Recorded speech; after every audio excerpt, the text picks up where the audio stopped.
Well, another paper that you commented on thinking about whether it would be published or not, although in this case the answer was simple, was the paper with Mills on gauge theories.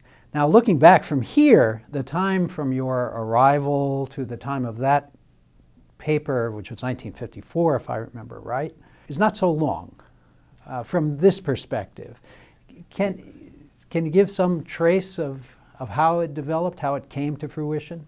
I think I was very, very fortunate. I had earlier referred to the fact that the paper I wrote for my PhD thesis under Taylor was about using symmetry, the concept of symmetry, and group theory in mathematics to apply it to natural phenomena.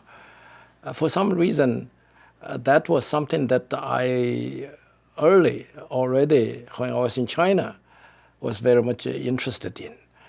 I was very fortunate that I got onto this track or this particular aspect of the structure of physical laws that early. So when I was a graduate student in Chicago, beyond that paper that I just referred to about, which became my thesis, I studied the question of symmetry. And in particular, one important mathematical expression of symmetry was called gauge symmetry or gauge invariance, which was invented by a great mathematician named Hermann Weyl in 1918. I was hooked on that idea. So as a graduate student, I scribbled some notes. And these notes I found a few years ago in my papers. And so they are now, they have now been republished. If you read those notes, you see that I was trying to say maybe this gauge symmetry idea could be used to generate a theory of how these elementary particles would interact with each other, what forces they exert on each other. So that key idea I already had. But to implement that, I got stuck. So I would work on it for a few days and abandon it. But then after 2 years, there were more elementary particles found. There were more desire to study how they relate to each other, how they interact with each other. So I would come back to this idea and then got stuck again with the implementation. This took place several times until 1953, 54. In 53, I was already at the Institute for Advanced Studies for several years, and the Brookhaven National Laboratory had a new, the world's largest accelerator at that time called Cosmotron, just beginning to operate. They want to get some young theorists to help the experimentalists there. So they asked me to visit Brookhaven for 1 year, 53 to 54, which I did. And they assigned a small office for me, and they assigned an office mate, and that turned out to be Bob Mills. Bob Mills was some 4 or 5 years younger than I, and he was just about to get his PhD, and he got a job as sort of a pre-PhD postdoc at Brookhaven. So we shared the office. And of course, we began to talk about the various aspects of physics. I found him to be very intelligent and with wide-ranging interests. So naturally, we began to discuss this unfinished idea about how to use gauge symmetry to create interactions between particles. And then we got stuck at the same place. When Bob and I, years later, recalled, we were both vague about what precisely happened. But we said, apparently, that the reason that it doesn't work is because a fundamental formula which we copied from Maxwell may need some amendment. So let's add a term to it and see what happens.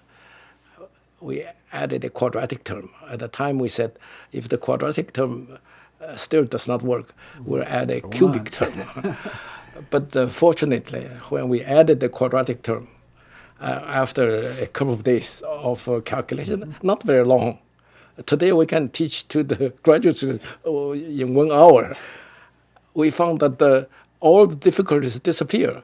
All these very complicated formula, which became longer and longer, all cancel each other out, so that we got very beautiful, compact equation.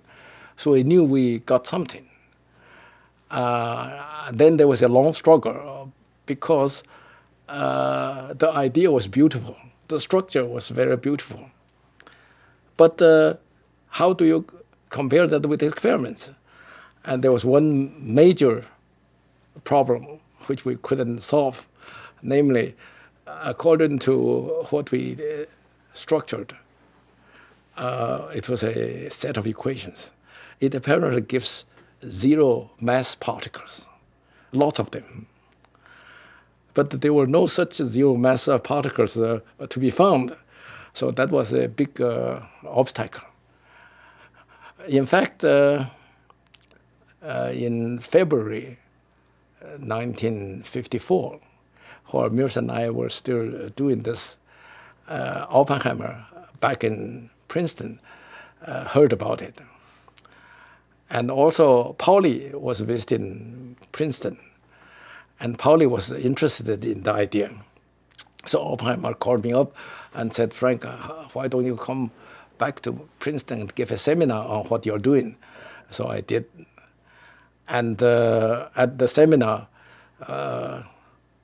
Pauli gave me a hard time because he was interested in it, and he also knew that the idea would produce massless particles, which were not experimentally found.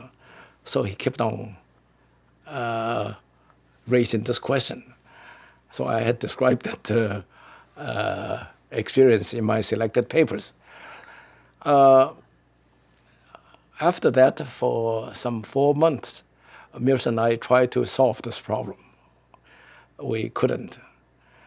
But we felt that the idea was very beautiful.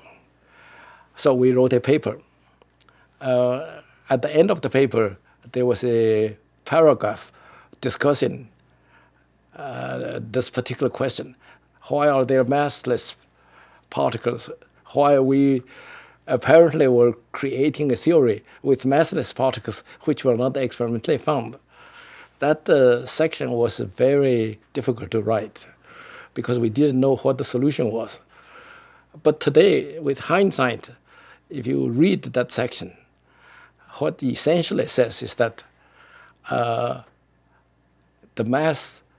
there cannot be massless particles. So there must be something in addition, which we do not know. So we ended the paragraph in that note. I think in retrospect, we were smarter in this case compared with Pauli, because Pauli confronted the same question, and he became discouraged, and he never published anything about it. At that time, the editor was Goldschmidt. We sent in our paper for publication.